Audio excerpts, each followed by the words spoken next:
Hello friends, आज फिर से कल हमने बातें की कि वीडियो डाला जाए, पढ़ाई करके देखा जाए। यूट्यूब एक नया प्लेटफॉर्म है हमारे लिए, सबके लिए नहीं बट हमारे लिए। तो हम आज बातें कम करेंगे, काम ज़्यादा होगी। ओके, आज हम लोग सीधे, ठीक है ना, क्वेश्चंस पे आएंगे और एक डेमो रूप में हर एक टॉपिक से मैं आपको एक दो क्वेश्चन, आसान क्वेश्चन, या नहीं कि टफ क्वेश्चन मैं आपको करवाने जा रहा हूँ। एक फर्स्ट वीडियो होगा जो मैथमेटिक्स के क्वेश्चन के होंगे और उसको मैं आसान क्वेश्चन के ढंग से आपको लेकर के जाऊंगा। फिर मैं प्रॉपर एक एक टॉपिक का वीडियो बनाना स्टार्ट करूंगा। तो पहले आप देखो वीडियो को, अच्छा लगे, ठीक है ना, तो निश्चित रूप से लाइक, सब्सक्राइब एंड शेयर कीजिएगा, ठीक है ना। इस बात पे ध्यान दीजिएगा क्योंकि नया चैनल है तो आपकी जिम्मेदारी है, अगर अच्छा लगता है तो इसको लाइक सब्सक्राइब करना है और आगे लेकर के चलना है। आते हैं, पहला क्वेश्चन आपके स्क्रीन पे है जो मैंने पहले से लिख रखा था और यह एक औसत का क्वेश्चन है और इसको हमें सॉल्व करना है। ओके, क्वेश्चन पर मैं आपको पढ़ के एक बार बता दूं। 9 संख्याओं का औसत एवरेज 30 है, जिसमें प्रथम 5 संख्याओं का औसत 25 है और अंतिम 5 संख्याओं का औसत 35 है। तो छठी संख्या ज्ञात करें। भाई, इसका एक बेसिक अप्रोच होगा और एक मेरा अप्रोच होगा जिसको मैं अपने ढंग से बताऊंगा। तो मैं एकदम इजी और धीरे धीरे आपको सिखा रहा हूं। एक एक क्वेश्चन है, ठीक है ना, इसको आप समझिए, आराम से समझिए। तो सबसे पहले बेसिक अप्रोच बताऊंगा जो आप 6, 7, 8 में सीखे होंगे और वहां से कैलकुलेट करके निकाले होंगे, जो थोड़ा सा लंबा होता है। फिर मैं आपको औसत का एक्चुअल जानकारी दूंगा। ओके, तो आते हैं पहले क्वेश्चन पे। क्या कहता है औसत? तो औसत अगर टॉपिक है तो औसत के बारे में जानना होता है और औसत कुछ होता ही नहीं है। औसत का एक ही फॉर्मूला होता है जो हम सब लोग जानते हैं। औसत बराबर है पदों का योग बटे पदों की कुल संख्या, यानी कि average is equal to sum of the term by number of the term. Okay, तो आते हैं, अब इसको समझे तो समझे कैसे, ठीक है ना। तो सबसे पहले अगर इसको क्रॉस मल्टीप्लाई मैं कर दूं तो पदों का योग बराबर क्या हो जाएगा? पदों का योग बराबर क्या हो जाएगा? औसत गुने पदों की कुल संख्या। ओके, तो अगर मैं पदों का योग सम ऑफ द टर्म निकालूं तो 9 संख्याओं का औसत 30 है। तो भाई सम ऑफ द, थोड़ा सा इंग्लिश हिंदी मीडियम दोनों चलता रहेगा, उसको थोड़ा सा ध्यान से समझिएगा। तो मैं थोड़ा सा इस सवाल को डिटेल सोल्यूशन पहले करता हूं कि 9 पदों का योग क्या होगा। तो औसत गुने नंबर ऑफ द टर्म, तो योग हो जाएगा 9 गुने 30, 270। कोई डाउट? जिसमें से प्रथम 5 पदों का औसत क्या है? 25 है। तो 5 पदों का योग क्या हो जाएगा? 5 गुने 25, 125।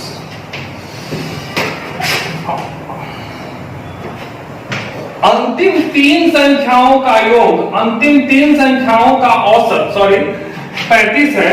तो 3 संख्याओं का औसत 35 है। तो 35 के क्या हो जाएगा? 105 यह हो जाएगा।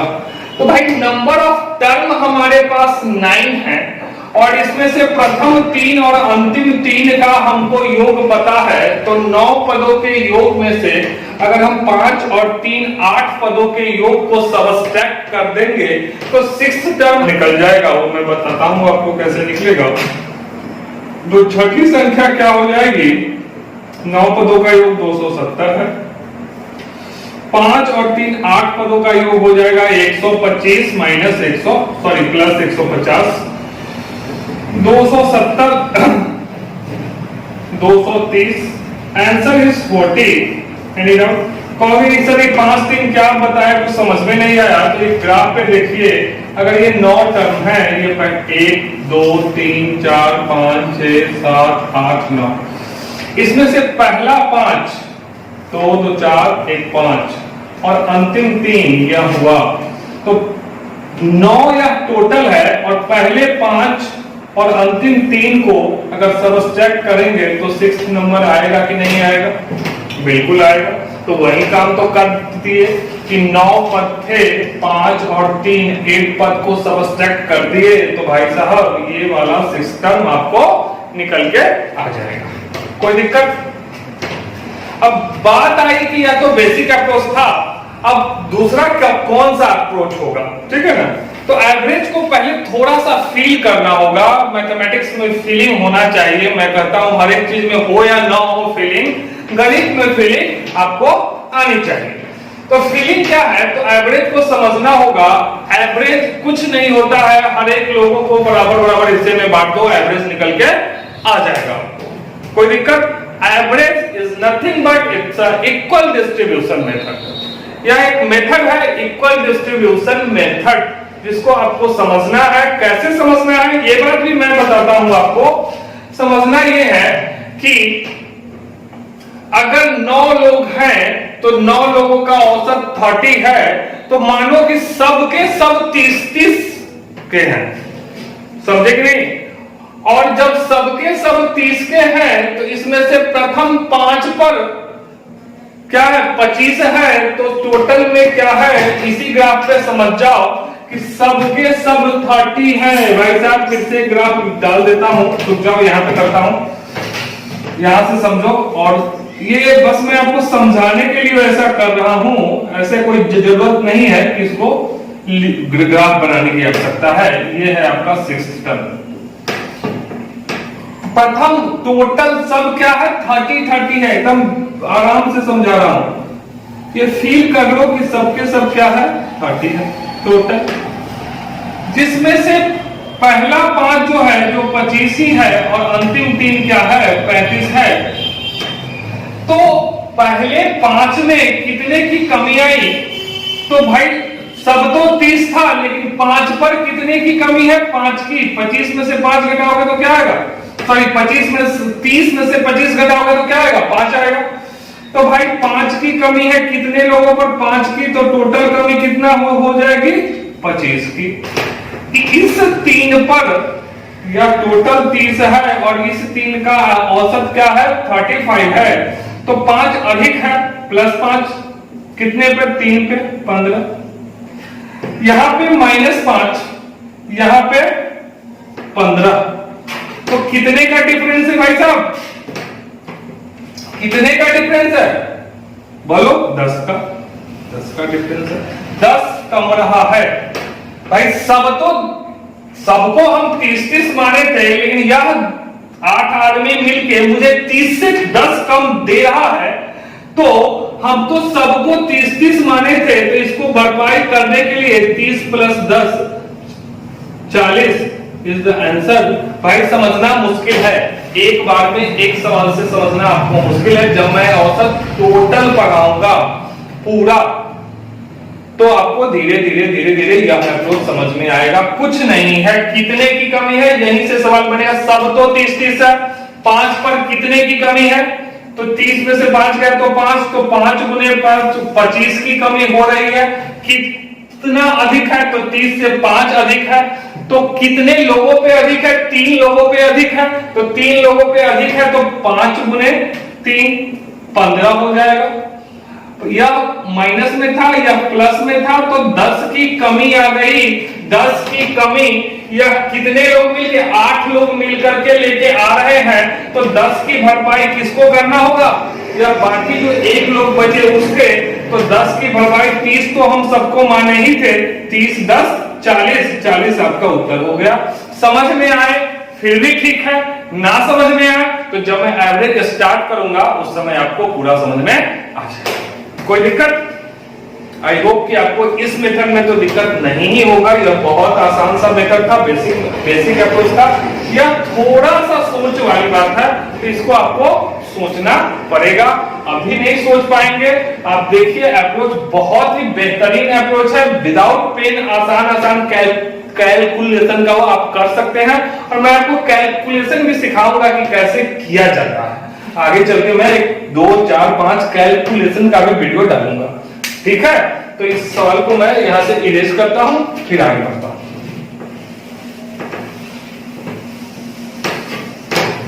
अभी हम बहुत साधारण ढंग से सिखा रहे हैं और एक्चुअली मैथ को आराम से फील करके सॉल्व करना है और कोई बड़ी बात है नहीं, ठीक है ना। अगर मैं अभी एक सवाल रेशियो का लिखूंगा और उसमें आपको लिखूंगा क्या, मैं उसमें बोल देता हूं या कहोगे तो क्वेश्चन में लिख भी देता हूं। क्वेश्चन है, 2 लोग हैं जिसके पास ए और बी 2 लोग हैं जिनके पास 2:1 में कुछ पैसे हैं। कोई दिक्कत?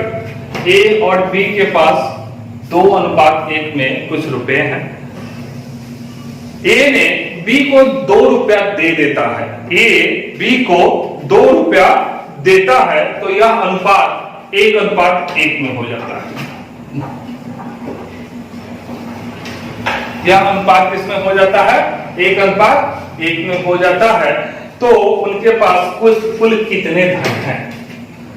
साथ में सवाल ना लिखा हूं इसलिए आपको समझ में ना आए, वो बात की बात है। मैं लिख देता हूं सवाल को, कोई मेरी आदत है, ठीक है ना। उतना सवाल क्या लिखने जाए, ठीक है ना। चीजों को सुन के समझ के, क्योंकि हम लोग 9वीं 10वीं के विद्यार्थी है नहीं, कंपटीशन का तैयारी करते हैं, तो बात को सुन के भी समझना होगा। कहानी क्या था, फिर से मैं एक बार सवाल को दोहराता हूं कि ए बी के पास 2:1 में कुछ रुपए हैं। बात समझ गए? ए जब बी को 2 रुपया देता है तो यह अनुपात 1:1 हो जाता है। तो ए बी के पास कुल कितने रुपए हैं? कोई दिक्कत? भाई ए के पास पहले 1 था, अब भी 1 है। कोई दिक्कत?